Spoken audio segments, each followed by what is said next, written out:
Bien, muchas gracias. Bienvenidos a todas y todas al segundo día del primer Congreso de Conectados. Creo que el día de ayer ha sido un espacio de recibir, pero también un espacio de mucha reflexión, ¿no? Tenemos grandes retos y desafíos que estoy segura que todos como parte de las universidades públicas y privadas iremos implementando. Recuerden de que cumplir con estas normas que se han establecido antes de iniciar, tengan en silencio su dispositivo móvil, cierren todas las ventanas que no estén usando, porque a veces nos suele pasar algunas cosas embarazosas, y utilizar los audífonos para poder aislar el ruido externo.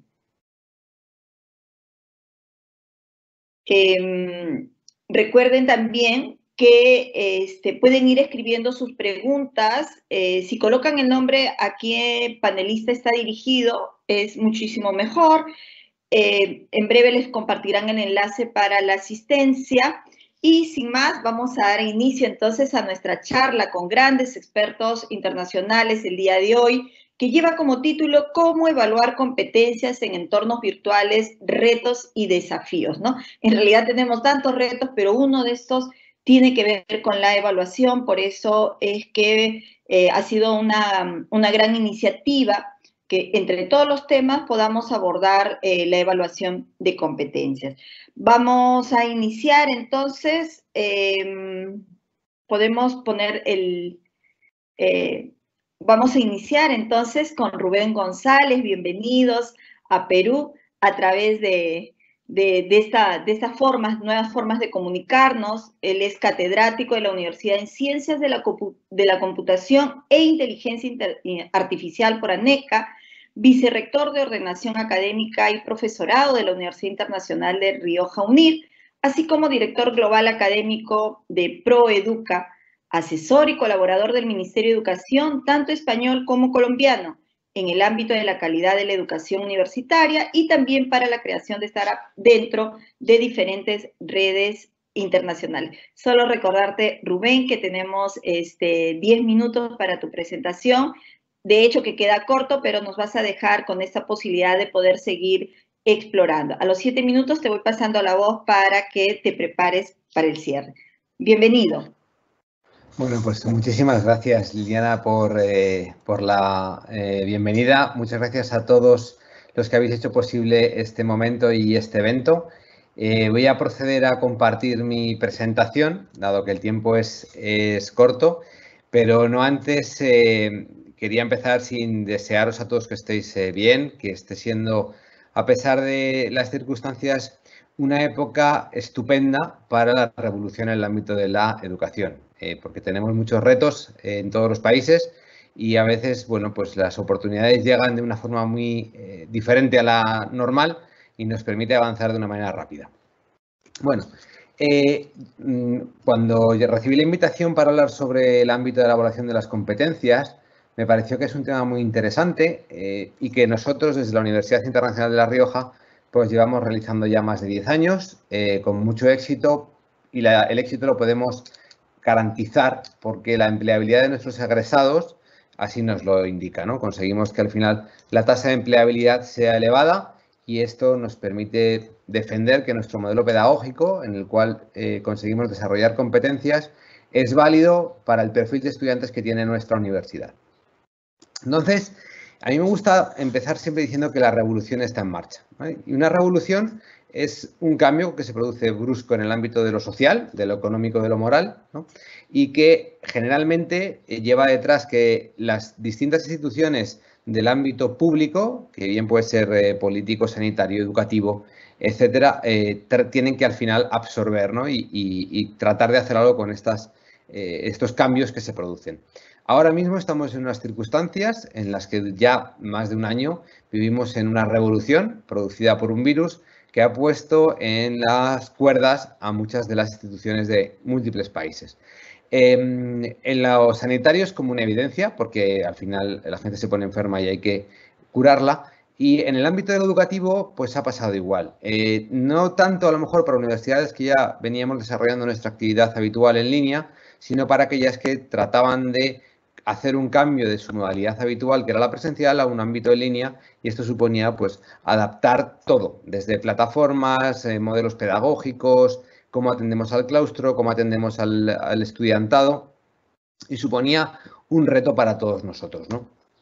¿Y por qué yo digo que la revolución está en marcha? No solamente porque esto está ahí, porque hay un término que a mí me gusta mucho utilizar, que es el término del Sherpa, ¿no? Los que conozcáis qué es un Sherpa, pues al final nos ayudan, ¿no?, a encontrar caminos y a dirigirnos por caminos que nosotros, en nuestro modo habitual de trabajar, pues nos perderíamos, ¿no? Porque no es donde estamos habituados a desempeñarnos. Y me gusta hablar de los Sherpas tecnológicos, porque la educación en línea sin tecnología no se puede desarrollar. Estaríamos hablando de modelos de educación a distancia basados en lo que ocurría en el siglo pasado, donde se enviaba por correspondencia libros, apuntes y otro tipo de elementos que facilitaban esta educación, ¿no?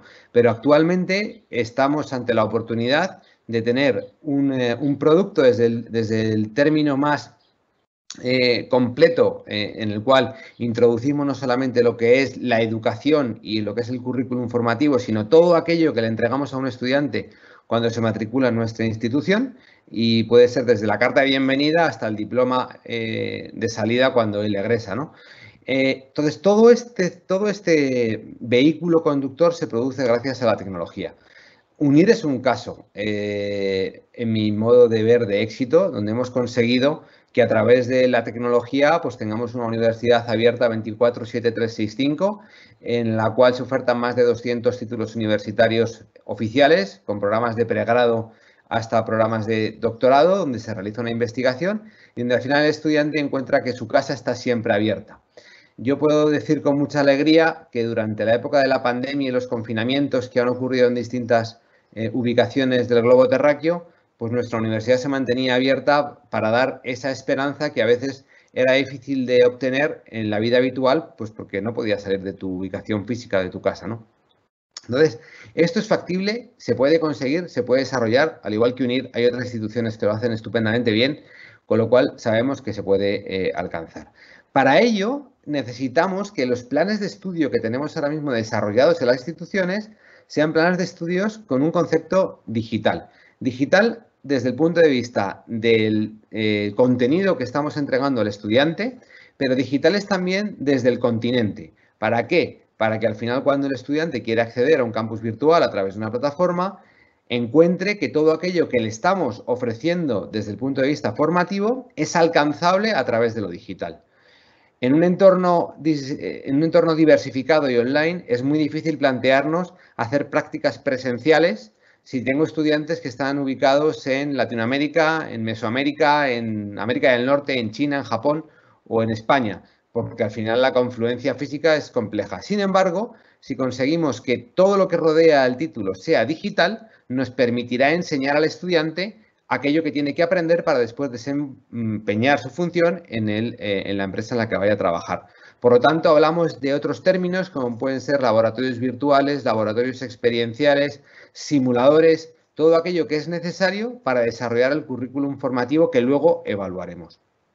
Entonces, necesitamos que el ecosistema digital en el cual nos vamos a desempeñar para conseguir esto ocurra. Y para eso, además, necesitamos que tengamos toda la infraestructura tecnológica que dé soporte a la concurrencia que va a ser necesaria para que los estudiantes y los profesores confluyan en un aula y puedan tener un encuentro en el cual el conocimiento que tiene el profesor se transfiera al conocimiento que espera obtener el estudiante a través de un medio telemático. Con lo cual hay un nuevo ecosistema digital que tenemos que afrontarnos todos para conseguir el éxito, ¿no? Que al final el éxito en el ámbito de la educación se mide fácilmente con la satisfacción del estudiante y su potencial empleabilidad allá donde se vaya a desempeñar, ¿no? Con esto, ¿qué competencias podríamos aspirar, ¿no?, a que fueran cubiertas por nuestros planes de estudio o por nuestros profesores para poder enseñar o por nuestros estudiantes cuando acaben por egresar, ¿no? Pues tener conocimientos del ámbito de la economía digital, tener conocimientos de entornos virtuales donde se puedan desempeñar funciones para trabajar, porque sí tenemos claro que esta disrupción que ha ocurrido a raíz del coronavirus ha permitido movilizar muchas personas a sus domicilios para trabajar desde sus domicilios y que probablemente en una normalización esto se siga manteniendo. Tenemos que ser capaces de tener acceso rápido a la información que está disponible en el entorno del cloud, de la nube, de Internet, porque el time to market cada vez es más pequeño y esto nos obliga a nosotros a tener esas habilidades para conseguir todo esto. Por lo tanto, tenemos que ser capaces de conseguir que los alumnos absorban todo esto que desde las instituciones les queremos dar. ¿Cómo se consigue todo esto? Porque al final... Rubén. Sí. ¿Cómo se consigue todo esto? Gracias. ¿Cómo se consigue todo esto? Se consigue, lo primero, con formación. Para eso necesitamos que nuestro claustro, nuestro profesorado, tenga toda la formación necesaria para enfrentarse a un modelo pedagógico en línea.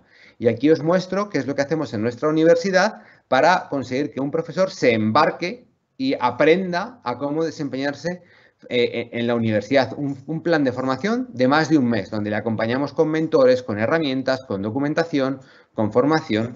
Necesitamos además que haya un modelo pedagógico en el cual posiciona al estudiante en el centro a través del campus virtual, donde todo lo que rodea al estudiante se consiga materializar en elementos que él pueda después trabajar para aprender y adquirir competencias, materiales educativos interactivos, clases presenciales virtuales, relación con la comunidad académica, apoyo del tutor personal y una evaluación continuada. Porque al final un modelo en línea requiere de una atención constante y de un acompañamiento constante para garantizar que el estudiante no se desengancha y poco a poco va adquiriendo las competencias.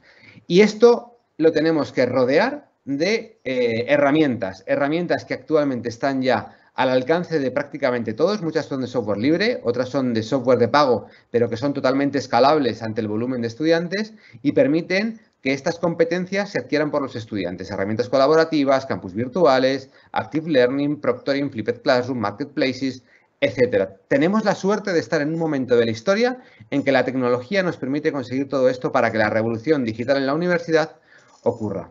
Por consiguiente, y a modo de corolario y de fin, se puede conseguir que un estudiante aprenda en línea, se puede conseguir que un estudiante tenga competencias suficientes para después desempeñarse en una institución y para ello requiere de acompañamiento, de material y profesorado competente para ser capaz de impartir su actividad a través de entornos virtuales y por último con rigurosidad para garantizar que la calidad del estudio es el que tiene que ser para después que nuestra institución se posicione en un ámbito adecuado y óptimo. Y sin más, pues yo os agradezco nuevamente el espacio que me habéis dado y ya posteriormente pues estaré atento a las posibles preguntas que puedan surgir tras mi intervención.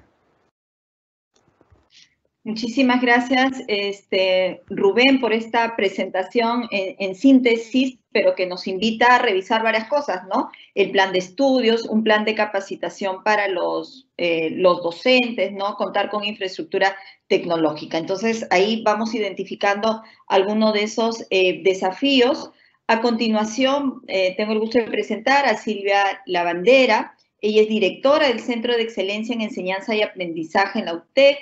Es también, está en el Internacional en Tecnología Educativa, Pedagogía de los Medios por la Universidad de Huelva, España, e ingeniera de Medios para la Educación por la Universidad en Francia. Acompaña a diferentes instituciones educativas en la elaboración de programas de aprendizaje virtual. Ha sido directora del Máster de Educación, Tecnología e Innovación en la Universidad de Valencia, España. Ha liderado el área de tecnología del Vicerrectorado de Innovación de la Universidad Europea y es especialista en educación online, ejerciendo en diversas instituciones. Bienvenida, Silvia Lavandera, a Perú. Muchas gracias, Liliana. Y bueno, en primer lugar, muchas gracias por la invitación a Minedu y bueno, espero que esta presentación resulte de utilidad. Quedo atenta para que Ángelo me la pueda proyectar y empezar así con la presentación. Ahí, muy bien. Bien, podemos pasar, Ángelo, a la siguiente diapositiva. Yo os traigo una presentación realmente muy práctica y basada en la experiencia que hemos tenido en UTEC, en la Universidad de Ingeniería y Tecnología de aquí, de Lima, Perú, con nuestros profesores en la adaptación a esta virtualidad. Como muchas otras universidades en el Perú, tanto públicas como privadas, cuando no éramos universidades nacidas y concebidas como en formato virtual, hemos tenido que asumir muchísimos retos y desafíos a través de la tecnología. La evaluación, sin duda, ha sido una de ellas, y yo traigo aquí, como indicaba al inicio, algunas buenas prácticas que nos han servido y que creo que se pueden replicar. Bien, entonces vamos a continuar con la siguiente diapositiva. Y miren, yo he querido empezar esta presentación con esta cartografía del diseño pedagógico de la educación en línea. Es una cartografía de la Universidad de Extremadura, de España, pero que ilustra muy bien 4 líneas imprescindibles del éxito de una educación virtual. En primer lugar, esto asemeja a una línea de metro, no sé si ustedes conocen, el metro de Madrid, ¿no? Cada una de las líneas pues te lleva a una ruta o a un viaje diferente. Si vemos en la línea 1 encontramos en moradito la línea de la deserción, también otro gran desafío que no nos ocupa en esta sesión, pero que sí es otro gran reto en la virtualidad. Luego también encontramos la línea de la motivación, tan importante en esta nueva modalidad educativa. Luego encontramos también la transmisión o construcción de conocimiento, digamos el aprendizaje meramente pedagógico. Y por último encontramos en color verde la evaluación. Si nos fijamos en esta línea de metro, la L4 de izquierda a derecha, encontramos cuestionarios y pruebas objetivas, encontramos coevaluación, encontramos portafolio, aplicación de conocimiento, creación de productos, colaboración a través de wikis, rúbricas, ¿bien? Con lo cual estamos viendo cómo vamos transitando desde instrumentos, actividades de evaluación más tradicionales, quizá más memorísticas, a otras ya pues más colaborativas y más contextualizadas, llegando a la rúbrica. Ese es el principio básico de una evaluación por competencia, simular contextos reales. ¿De acuerdo? Podemos pasar, Ángelo.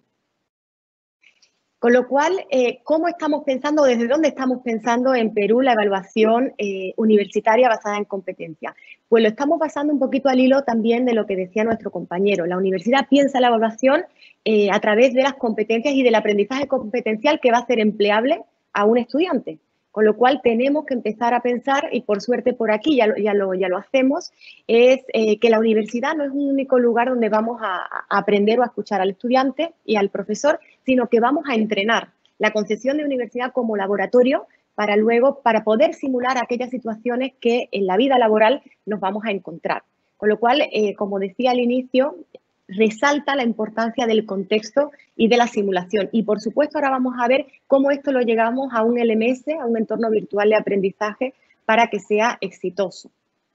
Podemos pasar, Ángelo, correcto. Estamos, por tanto, ante un cambio de paradigma. Pasamos de una educación quizás más tradicional y más focalizada en lo presencial, de herramientas y formas de evaluar conocimiento, pues mediante pruebas puramente descriptivas, objetivas, a procedimientos y metodologías. Fijaos qué interesante, no es únicamente el uso de una herramienta, sino la creación de una experiencia de aprendizaje que nos posibilite la simulación de situaciones reales. Bien, en este caso, en contextos virtuales. Con lo cual pasamos, como decimos, de una herramienta, una forma de evaluar descriptiva a una contextualizada. Y eso creo que es, ya ayer lo dijeron en algunas de las sesiones que fueron muy interesantes, y es el punto clave del cambio metodológico, ¿no? En evaluación. Y eso es lo que primero hay que entender, ese cambio de paradigma y de enfoque, para luego elegir cuál va a ser el entorno virtual de aprendizaje y cuál va a ser la infraestructura tecnológica. Bien, vamos a pasar, Ángelo, gracias. Bien. Más cositas. Yo también, podemos pasar, Ángelo, os traigo aquí unos principios básicos de lo que es el aprendizaje en competencias. Cuando vamos a elegir una herramienta o vamos a un LMS, ¿qué necesitamos encontrar? Necesitamos contexto, evidencia, retroalimentación, integridad, que también ha sido un gran reto en la virtualidad, y por supuesto una metodología activa que siempre mantenga al estudiante en el centro de su aprendizaje. Estos son principios básicos de una enseñanza en competencia en cualquier modalidad, presencial o virtual. Ahora vamos a ver cómo esto lo podemos encontrar en la virtualidad. Podemos pasar. Bien, aquí también hacer una parada en Perú a través de sus resoluciones de consejo directivo, la 039 o la resolución 085. Encontramos dos apoyos muy importantes a la hora de adaptarnos a la virtualidad desde las universidades, como indicaba, públicas o privadas, porque estas normativas ya se estaban adelantando a lo que nos ocupa hoy en esta sesión, al reto de la evaluación y el reto sobre todo de una evaluación competencial. Pasamos a la siguiente diapositiva y ahí yo les voy a mostrar lo que recogían estas normativas que comenzaron a tener o a entrar en vigor hace pues más de un año. Lo que nos indicaban a todas las universidades era que para pasar a un contexto virtual teníamos que determinar el tipo de evidencia que se tomara en cuenta para las evaluaciones que íbamos a hacer en nuestros campus virtuales, registrar experiencias de aprendizaje, seleccionar metodologías e instrumentos de evaluación adecuados a esta nueva modalidad y, por supuesto, también presentar las herramientas de autoevaluación y coevaluación pertinentes para esta nueva educación virtual. Con lo cual, poner nuevamente sobre la mesa el apoyo que todos tuvimos a través de estas dos resoluciones, estas dos normativas. Pasamos, Ángelo. A ver. Podemos pasar. Aquí les traigo también algunas pistas que hemos usado con los profesores, hemos puesto en marcha con profesores de mi propia universidad y de otras universidades peruanas. Y pueden seguir más o menos el orden que encontramos en la pantalla. Lo primero es el poder de un buen diseño curricular, el modelo. ¿Qué modelo tenemos? Hay que definirlos, hay que saber cuáles son sus pilares, sus herramientas, sus metodologías. Una vez que se define un modelo, hay que ir a innovar metodológicamente, porque como se han repetido muchas veces durante toda la pandemia, no se puede seguir haciendo lo mismo en un contexto que necesita otro tipo de apoyo, ¿no? Otro tipo de ejecución. A partir de ahí, una vez que ya tenemos definido el modelo, ahí es donde hay que seleccionar de manera muy rigurosa las herramientas que vamos a usar. Herramientas, por supuesto, de las que disponga la universidad, de las que puedan acceder los profesores, en la mayoría de los casos de manera gratuita. Y, por supuesto, no olvidar la integridad académica. Bien, como todos sabemos, un gran desafío ha sido enfrentarnos a la copia, al plagio, a la compra de tareas. Y eso también hay que trabajarlo para poder dar esa seguridad en la calidad y en la integridad académica. Ahí podemos pasar, Ángelo. Muy bien. ¿Qué nos aportan los EBAs? Sí, nos aportan los EBAs, los entornos virtuales de aprendizaje, son los mejores espacios para trabajar la interactividad, la reflexión y la asincronía, con lo cual son tres patitas o son tres puntos muy importantes en el aprendizaje competencial que podemos y debemos sacarle partido, ¿de acuerdo? Vamos a seguir, Ángelo. A ver. Perfecto. Miren, ayer les mostraban, en una de las conferencias sobre competencias, les mostraban la pirámide de Bloom, ¿de acuerdo? Que marca, bueno, pues el diseño de aprendizaje de todos los planes curriculares. Yo les traigo otra pirámide muy interesante, es la pirámide de Miller. La pirámide de Miller nos ayuda un poco a establecer qué tipo de evaluación yo necesito hacer y qué tipo de herramientas o de recursos son los más apropiados. Por ejemplo, si nosotros vamos a evaluar un hacer, saber hacer, algo que ya requiere una simulación, un contexto, ¿cómo lo podemos hacer en la virtualidad? Lo podemos hacer grabando una práctica en vivo, lo podemos hacer a través de la sincronía, lo podemos hacer a través de enviar kits a los estudiantes para que puedan poner en práctica esa enseñanza, o lo podemos hacer a través de los portafolios. Y ahí yo les dejo Camtasia, les dejo algunas plataformas de videoconferencia, Flipgrid, son herramientas libres gratuitas que nos ayudan a medir este tipo de aprendizaje de nivel superior. Bien, más cositas. Si necesitamos únicamente medir el saber cómo, bueno, pues aquí tenemos Edmodo, Edpuzzle, Quizzes, muchísimas herramientas libres para poder medir pues contenidos de alguna manera más descriptivos. Bien, vamos a pasar, Ángelo, por favor. Aquí les traigo más ejemplos. En la parte de simulación, en universidades también de ingeniería y tecnología, como es la nuestra, y en muchas otras, principalmente la clínica, es importante también contar con herramientas de simulación. En este caso yo les pongo como ejemplo MATLAB, pero hay muchísimas herramientas a disposición para poder prever y asegurar al estudiante que puede entrenar, ¿no? Y que puede simular esa realidad por la que luego va a ser empleable. Bien, ahí les dejo también en cuanto a portafolios, Evernote, EduBlue, Weebly, hay muchísimas herramientas que yo les recomiendo a usar. Y por supuesto hay empresas que empiezan ya a desarrollar otras plataformas de evaluación como es Gradescope, que facilita y agiliza también esta experiencia al docente y al estudiante. Y ahora para ir terminando, si avanzamos, Ángelo, por favor. Hay también aquí un rol y una función muy importante, ¿no? Hay muchísimas herramientas que existen, pero cuando tenemos que acompañar al docente, que es el verdadero líder de todo este cambio, a veces ayuda muchísimo crear nuestras propias herramientas. Y si pasamos a continuación, yo les voy a mostrar una herramienta que creamos para nuestros profesores en UTEC y que le hemos llamado la rueda competencial. Si Ángelo pasa a la siguiente diapositiva, por favor, se la mostramos antes de finalizar. Mira, y Ángelo, te voy a pedir si puede ser que hagas un poquito de zoom. En esta rueda competencial de UTEC, que estamos, como digo, elaborando para nuestros estudiantes, para nuestros profesores, nosotros vinculamos las competencias propias de nuestras carreras, con las competencias transversales y con las herramientas propias de nuestra infraestructura tecnológica. Para así el profesor pueda tener un avance, una herramienta y puede elegir qué herramienta viene mejor, qué instrumento de evaluación viene mejor, para qué tipo de actividad. Si bajamos un poquito, Ángelo, ahí ellos van a poder ver. Entonces, esta es una forma de personalizar recursos para que el docente, que es quien tiene que migrar su propia forma de enseñanza, esté apoyado. Entonces, incluso si ven ustedes, esto está totalmente relacionado con los niveles de Bloom. Está con sus verbos, está también con las propias herramientas, pero no cualquier herramienta, sino con las que dispone, en este caso, esta universidad. Silvia, estamos con el tiempo. Perfecto, ya terminamos. Ángelo, si podemos pasar a compartir los recursos, ahí cerraríamos un poquito. Muchísimas gracias. Muy bien, Silvia, gracias.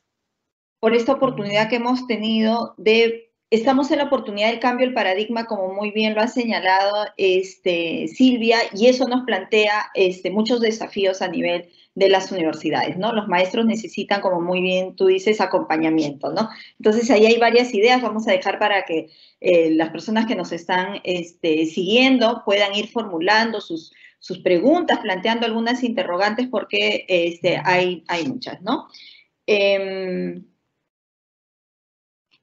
Tenemos a María Soledad Ramírez, bienvenida. Ella es profesora e investigadora del Tecnológico de Monterrey, coordina también la Cátedra UNESCO, Movimiento Educativo Abierto para América Latina, se centra en la investigación y la innovación educativa de la educación abierta. Sus líneas de investigación son las estrategias de enseñanza, los recursos tecnológicos para la educación, la formación de investigadores educativos y el movimiento educativo abierto.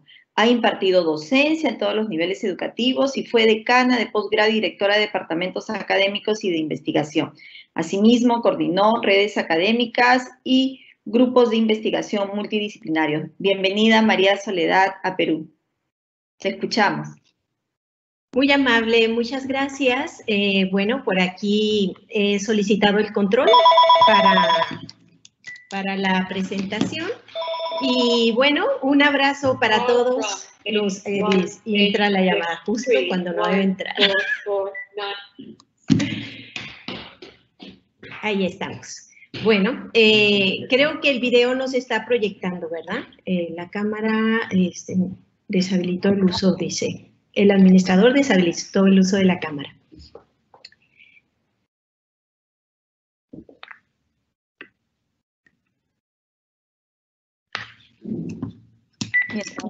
Mientras vamos atendiendo, no se olviden de dejar sus preguntas, ¿sí? Y colocar también a quién está dirigido, a cuál de nuestros expertos que nos están presentando hoy día ideas, conceptos y sus experiencias.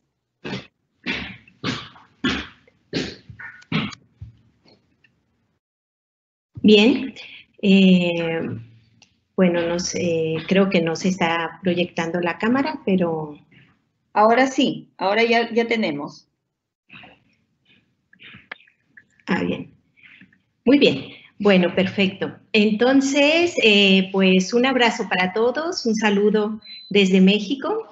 Igualmente deseando que todos estén muy bien en estos tiempos que nos ha tocado vivir.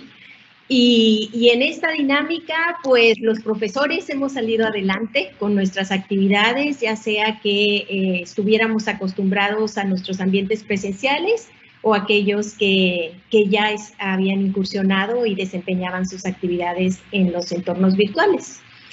Así como mis compañeros Rubén y Silvia, también vamos a hablar sobre la temática de cómo evaluar estas competencias en los entornos virtuales. Y en este ámbito, desde el Tecnológico de Monterrey, me voy a enfocar a la agenda que nos están ayudando a proyectar. Y en esta agenda, no sé si le pueden dar hacia abajo o si yo ya tengo el control. Sí, ahí está. Bien, en esta agenda voy a tocar 4 momentos básicos para la evaluación, los tipos de evaluación, en qué momentos evaluar, las estrategias y los instrumentos. Mis colegas ya también han enunciado estos ejemplos y me va a servir a mí como para dar una integración de estos aspectos y los retos a los que nos enfrentamos en esta actividad. En el siguiente apartado tenemos los tipos, si me ayudan a dar hacia adelante, por favor. Tenemos los tipos de evaluación. Entramos con el primer tema, más adelante, por favor. Entramos con los tipos de evaluación. ¿Para qué evaluar? Cuando nosotros los profesores nos enfrentamos con esto, o sea, ¿para qué evaluar? ¿Qué es lo que hace diferente una evaluación en los ambientes presenciales versus los entornos digitales? ¿Se pueden utilizar los mismos tipos de evaluación? Son algunas de las preguntas que nosotros nos hacemos. ¿O qué tipos de evaluación podemos hablar? ¿Cómo se evalúan cada uno de estos diferentes tipos de conocimiento en lo declarativo, los contenidos, los procedimentales, las habilidades y las actitudinales, esos valores que nosotros queremos enfocar desde nuestras clases, desde nuestros entornos? Y finalmente, ¿cuál es la finalidad al evaluar? ¿Qué es lo que nosotros estamos buscando con esta temática? Nos vamos hacia adelante y en los momentos de evaluar, ¿cuándo evaluar? Damos un poco más adelante. Cuando nosotros estamos trabajando con las competencias, sabemos que en el entorno virtual podemos estar evaluando en todo momento. Desde un inicio para determinar con qué vienen nuestros participantes, en donde nosotros básicamente queremos ubicar, clasificar, adoptar en un inicio. Luego, en medio del proceso, podemos irnos con esa evaluación de tipo formativa, donde ya entra propiamente qué es lo que está pasando en el proceso de adquisición de esos aprendizajes. Y, por supuesto, cuando termina una experiencia, ¿qué pasó con la verificación, la promoción, la acreditación de lo que ahí se iba a aprender? Entonces, 3 momentos son básicos cuando estamos nosotros en un entorno para estar evaluando en competencias.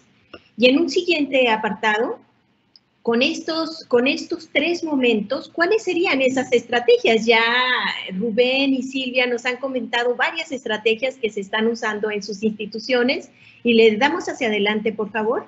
Y en estas estrategias coincido con que nosotros en los ambientes de los entornos a distancia podemos utilizar diferentes tipos de estrategia como es la autoevaluación, la evaluación de pares, la grabación de videos, de audios, las pautas de observación en los foros, en los entornos de la plataforma y, por supuesto, como estrategia es una supervisión de cómo acompañamos a nuestros estudiantes en estos entornos. Le damos hacia adelante. Y finalmente, cuando entramos a los instrumentos de evaluación, ya que hemos visto por ahí los tipos, los momentos, las estrategias de evaluación, ¿qué instrumentos podemos usar para valorar que se han adquirido esos conocimientos? Damos hacia adelante, por favor. Algunas de ellas son precisamente las rúbricas, que desde una evaluación cualitativa nos ayuda a verificar cómo se está desempeñando ese determinado nivel de las competencias, exámenes automatizados en los entornos virtuales. Las plataformas nos permiten hacer esto de una manera muy efectiva. Exámenes con preguntas de aplicación, esto es sustancial y ya Rubén lo enunciaba en el desempeño profesional, precisamente esas preguntas para cuando nuestro estudiante esté en el ámbito de trabajo real, laboral, y aquí es donde nosotros podemos hacer uso de esos instrumentos que van a ayudar a verificar las competencias que queremos que ellos tengan cuando se desempeñen finalmente. La evaluación integrada en los videos, también las tecnologías, las apps nos han ayudado a que a través de los mismos videos podemos nosotros incorporar preguntas y que sean motivos para poder evaluar, y las listas de cotejos como un checklist de lo que podemos llevar a cabo. En la siguiente, por favor. Desde esa perspectiva, cuando nosotros estamos trabajando por competencias, también lo mencionaba Silvia, los portafolios, el evaluar por medio de los portafolios, de los experimentos, las prácticas reales, y algo muy importante en el trabajo por competencias es que desde nuestras estrategias didácticas pongamos en perspectiva, en problemas reales, en proyectos reales a los estudiantes y desde ese ámbito de las estrategias vincularlo con un tipo de instrumentación de evaluación que haga evidente a través de los haceres que están desempeñando. los diseños de la organización, los contextos, las investigaciones de campo. Ahora que esperemos podamos regresar ya a la presencialidad y poder estar en contacto directo con las empresas, con las organizaciones en donde nosotros vinculamos los programas. En la siguiente, por favor. En esta evaluación de competencias, algunos tips que quisiera compartirles son precisamente trabajar a lo largo de nuestra instancia formativa en una tarea integradora, en un algo que se vaya encadenando, embonando para que se demuestren esas competencias que ahí se están haciendo, de tal manera que si tenemos nuestro curso que dura 4 módulos, 3 módulos, en cada uno de ellos vaya entregándose una parte de una tarea más grande que enuncie precisamente las competencias que nosotros queremos estar ahí haciendo. Algunos otros tips son demostración del desempeño por videos, esquema de monitoreos, demostraciones de procedimientos, distribución, esto es muy importante, de la ponderación de cuánto va a tener el valor de cada una de las acciones, actividades de metaconocimiento, esto es de reflexión, también de análisis, de proposición y preguntas de aplicación, como lo enunciaba hace un momento, así como los ejemplos. Y culmino con el siguiente apoyo, en donde hay un video maravilloso que les recomiendo muchísimo, que está en YouTube, que son 12 apps para innovar. Esos 12 apps para innovar, en una manera muy sintética, nos presentan esas posibilidades que tenemos los profesores para cada uno de nuestros momentos de la actividad formativa en los ambientes a distancia. Y en específico, para la evaluación, aquí en la pantalla se pueden ver 3 que podríamos estar utilizando en cada uno de los momentos que venían enunciados al principio de esta presentación, en lo diagnóstico, en lo formativo y lo sumativo. Y en la siguiente, por favor. Con estas reflexiones, quiero cerrar esta charla enunciando que cuando nosotros los profesores estamos con el proceso de la evaluación, confluye el momento crucial de todo el proceso formativo. Es ahí donde nosotros verificamos qué es lo que queremos ver reflejado a través de la formación que hemos estado enunciando, y las oportunidades que tenemos como profesores para elegir esos momentos claves, esos instrumentos, esas estrategias, es algo que compete al profesor. Muchísimas gracias. Muchas gracias, Rosa. Has concluido en el minuto exacto. Muy bien, creo que nos has planteado ahí las preguntas, ¿no?, que ayudan a la planificación de la evaluación, el para qué, el cuándo, el cómo y el con qué, ¿no? Efectivamente, hoy contamos con otras herramientas que nos pueden ayudar a concretar entonces esta evaluación. Vamos a pasar enseguida a la ronda de preguntas. Y vamos a plantearle las preguntas primero a Rubén, ¿sí? Tenemos que ser concretos en nuestras respuestas. Acá tengo 2 preguntas, te las voy de una vez a formular, Rubén. De repente le encuentras ahí alguna hilación y lo vas conectando. ¿Cuáles son las prácticas evaluativas y herramientas más importantes que la universidad debe tener presente en la implementación de la virtualidad? Entonces, prácticas y herramientas. Y la otra pregunta es si puedes dar más detalles con respecto a la experiencia de UNIR acerca del plan de capacitación. Bueno, pues mira, recogiendo la primera pregunta, nosotros a la hora de evaluar a los estudiantes, por el modelo de Bolonia en el que estamos inmersos, tenemos siempre una parte de evaluación continua y una parte de evaluación final. Concretamente, el 60% de la calificación es en evaluación final y el 40% es en evaluación continua. Nosotros distinguimos diferentes tipos de actividades que se pueden realizar con los estudiantes para ir poco a poco adquiriendo competencias. En primer lugar, solemos tener herramientas colaborativas donde se plantean casos reales, casos prácticos o casos teóricos si la materia así lo indica. Y lo que solemos hacer es que esa corrección de actividades, en vez de hacerla a través de lo que sería un escrito, pues últimamente estamos migrando a una corrección basada en un ámbito visual.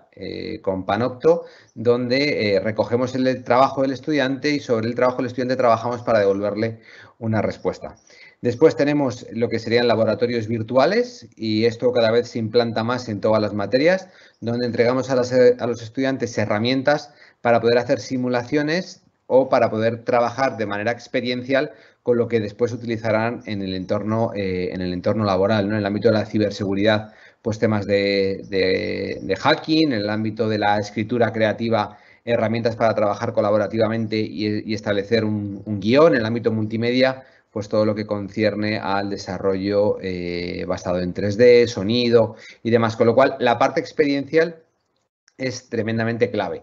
Y por último, nos gusta en esta parte de Bolonia, una vez que ya les hemos enfrentado a la parte de, oye, tengo que aprender teórica y técnicamente, pues trabajamos mucho lo que es el caso, el típico caso práctico en real, donde nos solemos acompañar de un profesional de prestigio que nos trae esos casos a las aulas para que junto con el profesor de la asignatura configuren una acción.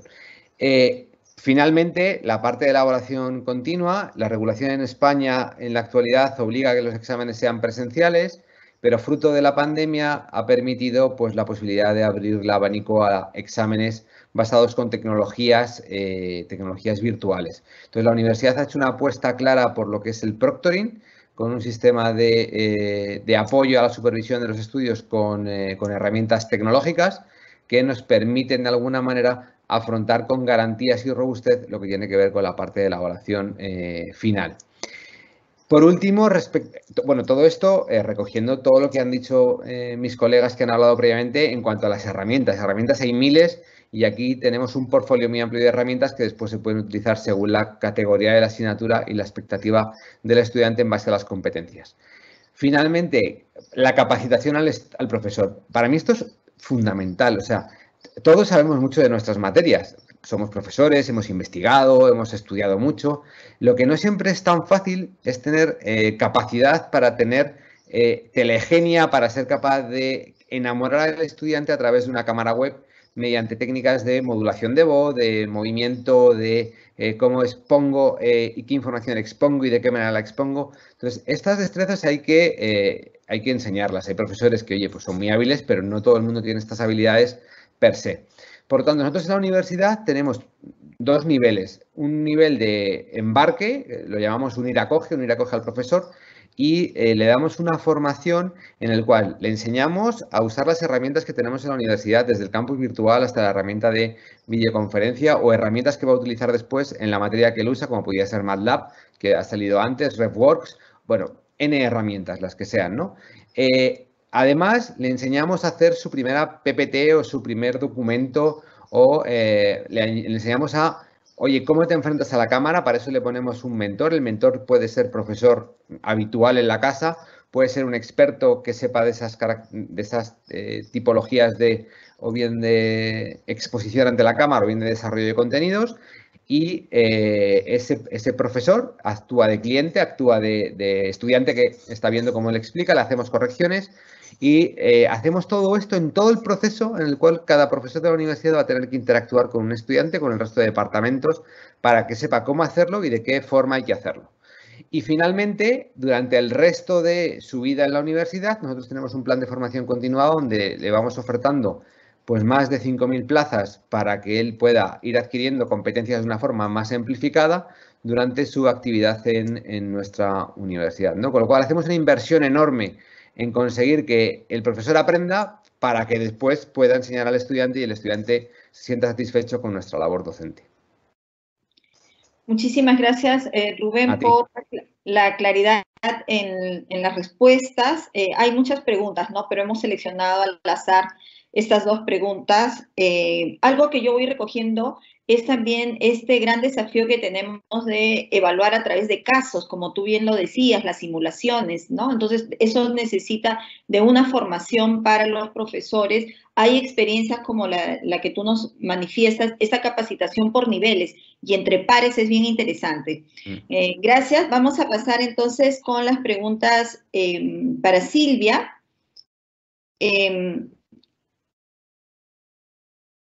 Bien, Silvia, a ver, acá tenemos, ¿qué recomendaciones sugieres para realizar una evaluación auténtica? Y la otra pregunta, que es muy recurrente entre la comunidad de docentes en la universidad, es ¿cómo hacer una evaluación de modo que el estudiante no se copie de internet y su examen sea íntegro? Yo tengo ahí una respuesta, pero te dejo a ti que eres la experta. Bien, gracias, muchas gracias. Voy a intentar contestar. Si no es así, yo les pido que me indiquen a través del chat. Bien, una evaluación auténtica. Una evaluación auténtica es una evaluación significativa, una evaluación que se aleja de lo tradicional, de lo memorístico y que se sitúa, digamos, en el otro extremo de creación, ¿no? De construcción, de reflexión y bueno, pues de esa capacidad crítica de la que queremos nosotros envolver a estas actividades en este nuevo entorno. Normalmente una evaluación significativa tiene 5 dimensiones cuando la vamos a crear.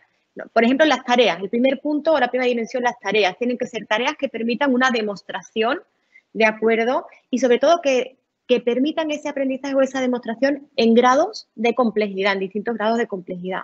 El segundo punto, para que una actividad sea auténtica o significativa, es el contexto. Esa actividad que me va a permitir demostrar que he aprendido algo tiene que estar contextualizada en un ambiente bien real o bien simulado, como venimos hablando en esta sesión.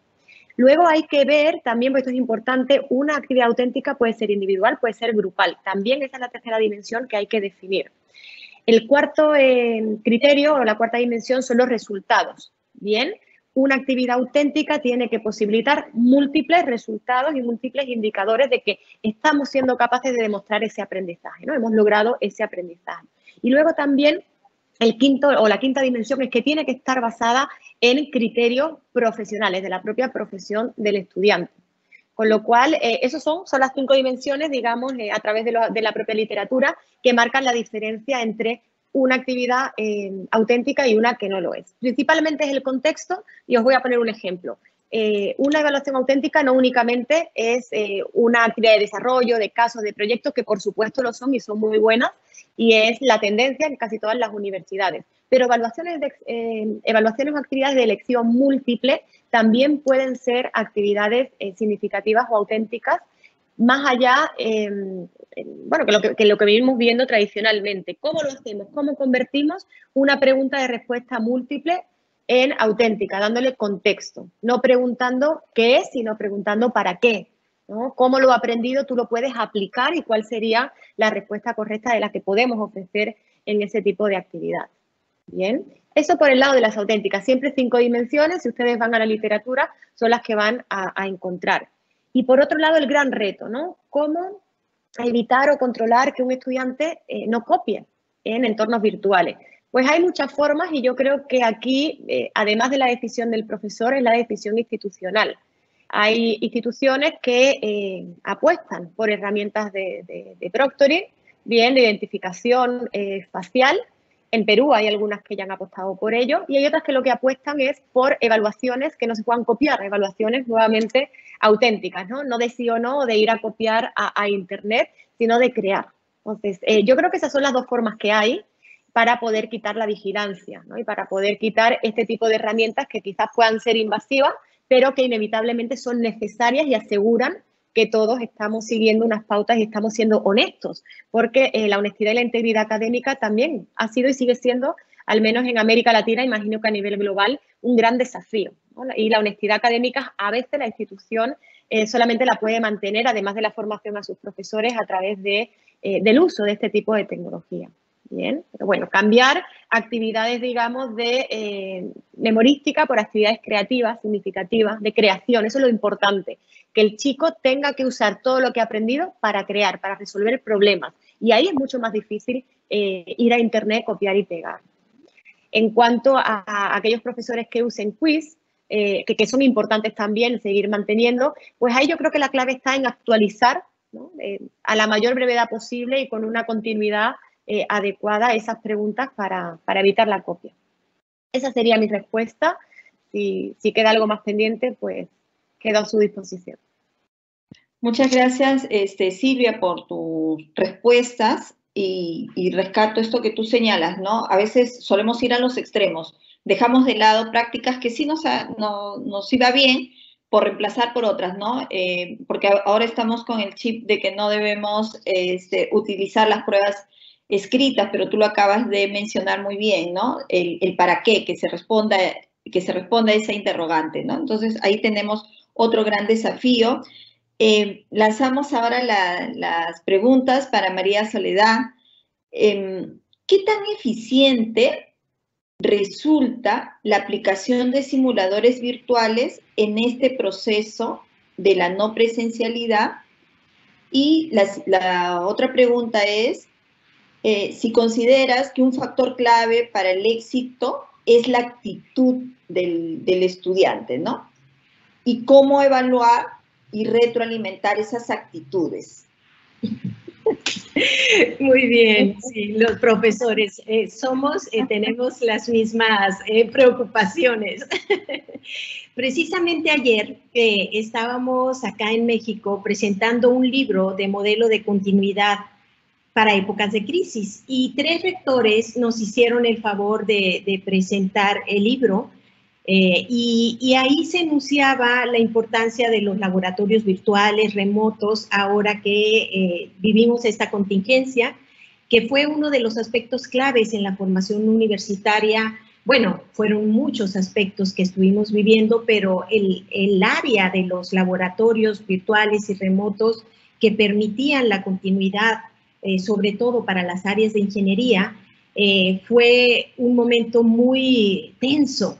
Y ahí es donde se realizaron mucho las pruebas para llevarlo a los entornos virtuales. Afortunadamente se cuenta con muchas ya posibilidades en acceso abierto de estas herramientas y el uso permitió la continuidad. ¿Qué tanto son útiles este tipo de herramientas? Yo, desde mi punto de vista, son realmente relevantes porque nos permiten la experimentación a través de una realidad virtual, realidad aumentada, simulada. Y una vez más, el ámbito para evaluar el funcionamiento de estas herramientas va vinculado por cómo lo piense el profesor desde los parámetros y las competencias que quiere sacar en los conocimientos, ya sean ya de los tópicos que está hablando, de las habilidades o de las actitudes en el manejo de estas herramientas. Entonces, sintéticamente, el aspecto es, estas herramientas nos ayudan a continuar para la experimentación simulada en los ambientes y poner en perspectiva a los estudiantes, pero como medios que son medios únicamente. Donde entra la evaluación es se me vienen las palabras, perdón, en inglés, una herramienta, una estrategia, una instrumentación que nos permita ver qué es lo que se está adquiriendo como conocimientos, tanto en las competencias como en los mismos procesos de uso cuando se está con esta herramienta. Con respecto a lo de las actitudes, y me reí cuando la pregunta porque es muy oportuna, las actitudes de los estudiantes en este momento de la pandemia, nosotros también hemos detectado que fue muy fuerte a nivel emocional el trabajo con los estudiantes.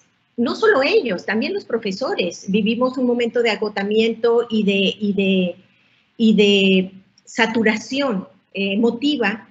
Y en este tipo de las actitudes nos vimos con un mayor grado de dificultad para mantener esa actitud positiva que necesitamos cuando estamos nosotros dando clases. Entonces, en el momento de la evaluación, ¿qué es lo que nosotros podemos ver con esto de las actitudes? Lo primero es de que el proceso formativo es todo una amalgama de elementos que confluyen y para poder incentivar el aprendizaje activo, nosotros tenemos que crear esas estrategias que los mantengan con una actitud positiva. ¿De qué manera? Bueno, cada uno en sus entornos podrá ver, y de acuerdo al perfil de egreso que queremos de nuestros estudiantes, cuáles son las motivaciones de visualización como profesional para poder, desde esa perspectiva, tomar los elementos que nos lleven a crear las mejores condiciones para ese aprendizaje activo y esa actitud positiva. En la cuestión de las actitudes, algo que yo recomiendo muchísimo como estrategia es trabajar con casos reales. Y los casos tienen un sistema de evaluación muy particular, porque los casos nos piden que detectemos los hechos, las situaciones problemáticas y las alternativas de solución cuando nosotros evaluamos. Y desde esa perspectiva, las actitudes se evalúan por la manera en que están respondiendo los estudiantes hacia esas situaciones reales y con la posibilidad de crear nuevas soluciones y alternativas. Eso es lo que se evalúa. De tal forma que cuando nosotros trabajamos con actitudes, la recomendación y sugerencia que yo doy es primero trabajar muy fuerte con unas estrategias de aprendizaje activo que despierten y lo vinculen a su interés y sobre todo al interés que como profesionista en educación superior, como profesionista que se proyecte, eso nos va a ayudar a instrumentar las herramientas que acompañen nuestro proceso para valorar que se están logrando esas competencias. Muchísimas gracias, María, por tus respuestas. Nos has dado respuestas, pero también nos abres algunas interrogantes, ¿no? Que deben servir para que en las diversas universidades se pueda iniciar este proceso de reflexión y de toma de decisiones, porque finalmente nosotros trabajamos para formar a los profesionales de nuestros países. Muy bien, tanto a Rubén, Silvia y María tienen 1 minuto para sus palabras finales. Empezamos con Rubén. Una despedida, Rubén. Sí, bueno, pues yo agradeceros muchísimo la invitación para poder estar presente con vosotros y sobre todo desearos que acojáis este momento como una oportunidad para saltar hacia lo desconocido y para avanzar hacia un momento que sin duda supondrá un cambio radical en muchas instituciones y una oportunidad para hacer más inclusivo nuestro modelo de aprendizaje, donde gracias a la enseñanza a distancia se pueden romper barreras tanto de la distancia como barreras desde lo social, ¿no? Porque al final permite ser una educación mucho más abierta e integradora para todos. Por mi parte, nada más, os deseo lo mejor y que nos podamos encontrar en otro foro y si es presencial, mejor. Muy bien, muchas gracias, Rubén. Silvia. Bien, pues yo lo que os diría, al menos en la experiencia que hemos tenido aquí, que todos estos cambios lo que nos ha permitido ha sido adecuar nuestros modelos educativos, ordenarlos y sobre todo invertir, ¿no?, en calidad y en excelencia de todo lo que hacemos. Ha sido una oportunidad para ordenar esa ruta de aprendizaje y para poder decidir cuál es la mejor en cada universidad dependiendo de su especificidad y a través de qué herramientas. Pero lo que a mí siempre me gusta decir es que educación virtual, presencial o híbrida, hablamos de educación, de pedagogía, y esos son los criterios que tienen que marcar nuestra ruta educativa y tienen que marcar el perfil del egresado. Una vez que tengamos claridad como institución y como docentes sobre ello, vamos a poder elegir las mejores herramientas en las que apoyarnos. Pero primero está la pensada pedagógica en los logros de aprendizaje y la educación, ¿no?, al fin y al cabo. Entonces, eso es lo que no se nos puede olvidar cuando trabajamos en virtualidad. La calidad la marcan los criterios pedagógicos y, por supuesto, lo optimiza la tecnología. Gracias. Muchísimas gracias, Silvia. Rosa. Soy Marisol. Ya te cambié. Sí, bien, bueno, pues yo, al igual que mis compañeros, decirles a todos los participantes, profesores, que la sugerencia, la recomendación, la ilusión que tenemos en estos entornos virtuales es desplegar toda nuestra creatividad en todo lo que nosotros hacemos. Tenemos un gran privilegio de ser profesores, de estar nosotros trabajando con el talento de nuestros países y desde esa perspectiva tenemos también una responsabilidad. Esa responsabilidad estriba en seguirnos formando, como este evento en el que están ustedes participando, una gran área para compartir, para escuchar, para conversar y para construir juntos. Y desde esa perspectiva seguir tomando lo mejor, porque esta responsabilidad nos pide eso, nos pide seguirnos formando y nos pide desplegar todo, no quedarnos con nada en la creatividad, en especial de la evaluación, no quedarnos con nada en el camino para experimentar, para probar diferentes maneras de hacer llegar lo que queremos formar en nuestro profesionista. Algo también que yo les pediría en este privilegio que tienen es que las actividades como profesionistas que son nuestros futuros egresados, que los vinculen con todos los sectores con el sector gubernamental, con el sector empresarial, con la sociedad, nos necesitan. Nuestros entornos nos necesitan. Hay muchas problemáticas en el desarrollo sostenible. Nos lo piden así. Los 17 Objetivos de Desarrollo Sostenible son unas oportunidades para formar profesionistas que respondan con soluciones creativas ante eso. Y por ello es que les pido, queridos colegas, profesores, no se queden con nada. Den todo de sí y sigan formándose. Muchísimas gracias. Muchísimas gracias a nuestros 3 panelistas que nos han abierto varias posibilidades, nos hacen también reflexionar. Tenemos que tener en cuenta que todos estamos en un proceso de aprender, de desaprender y volver a aprender, ¿no? Entonces, en ese proceso nos vamos acompañando también, ¿no? Desde estas iniciativas que han tenido estos panelistas en sus instituciones y que hoy nos comparten. Mucha tarea, estamos retados, desafiados, así que tenemos que seguir adelante. A continuación vamos a tener 2 talleres en la línea pedagógica, entonces estamos todos invitados a participar en la sala 1, seguimiento y acompañamiento al estudiante en entornos virtuales. Hoy nos han dicho la importancia que tiene de acompañar a los estudiantes, y en la sala 2, la pedagogía inclusiva y el aprendizaje en la diversidad. Creo que en este momento hemos sido conscientes de atender, que hay una necesidad de atender a esta gran diversidad. Muy bien, entonces agradecidos al Ministerio de Educación y a todos aquellos que nos están acompañando el día de hoy. Que tengan un buen día. Gracias. Gracias. Ministerio de Educación. Bicentenario del Perú, 2021. Gobierno del Perú.